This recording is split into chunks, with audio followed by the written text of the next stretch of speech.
شركة دلتا مصر الماكينات وخامات تعبئة والتغليف تقدم لكم ماكينة تعبئة سوداني لبناني موديل 902. مكنة سهلة بسيطة تشتغل على كهربة المنزل العادية 220 فولت.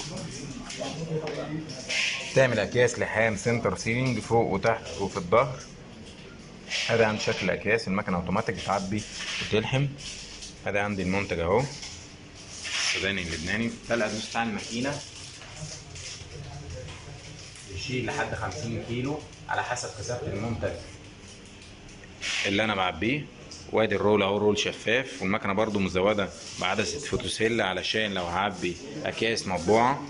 مكنه سهله وبسيطه الاستخدام وعمليه جدا، وبتشتغل على كهربة المنزل 220. هنبدا دلوقتي نشغل الماكينه.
ماكينة تعبئة سوداني أسوان لبناني مقدمة لكم من شركة دلتا مصر الماكينات وخامات التعبئة والتغليف، باب الشعرية، شرق حسن مصطفى.